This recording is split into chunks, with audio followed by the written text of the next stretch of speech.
it's a tremendous joy to be celebrating the ordination of 3 new priests for our Archdiocese. This is the fulfilment of 7 years of formation for these 3 men as Marco, John and Ryan go forward to be ordained. So for me, actually, it was quite a definitive moment. I can still picture the place and the time. There was a vocations talk at the chaplaincy. It had no effect, but then there was another talk on vocations a couple of weeks later, and it was walking back from that talk that for the first time I felt very strongly that God was calling me to priesthood. Vocation and discernment is a lifelong process. I would go back to when I was 16 and in the middle of GCSEs with all the pressure of studies and idea of future work. At the back of my mind there was already a sense of I really want to be a priest. And I think then as I went forward to university, that thought was still at the back of my mind and it returned. So not a sudden conversion moment, a gradual awareness of who I feel called to be. Really, it was a case of finding I couldn't run away from it any longer. I had the idea of becoming a priest just before I was 18. That was a moment from the blue. That was watching Pope Benedict getting elected. This voice somewhere within my head seemed to say, "You should do something useful with life and become a priest, John." Over the years that came after, as the voice wouldn't go away, and I had begun talking to the diocese and decided that if I didn't at least try, if I didn't at least offer myself, I'd spend the rest of my life looking back thinking, well, what if? We believe that when a man is ordained as priest, that actually he receives a share in the priesthood of Jesus Christ. Yeah, a bit of nervousness, excited, joyful, also sort of a deep down peace and calm. Yeah, sort of a mix of lots of different things really. I'm in that very strange feeling where I'm very calm and then very nervous at the same time. I'm flitting between I'm really excited after waiting for all these years and I'm really nervous because I've been waiting for all these years and now it's suddenly on me.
We believe also that this is a sacramental moment, and therefore, as each one of them brings their life to the Lord, it's transformed.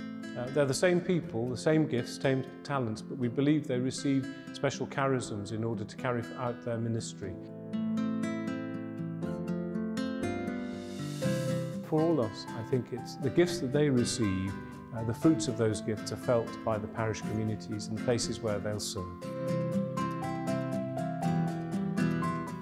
for me over these 7 years, and we've had to go into parishes for 1 month in September. That's been the bit that's really sort of fired my sense of vocation again. For me, it's just been great being called to this ministry at the service of God's people in whatever situation they are in, and hopefully helping them in some way.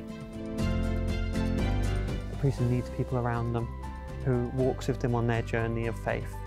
So I feel very much carried by people, because that's what it's about. We're all Christians on the journey. I'm looking forward to sharing that with people as a priest. And I'm looking forward to making a difference in people's lives, being there to serve parish community, just being a tangible Christian presence in their life and having a small portion of God's people that are responsible for them.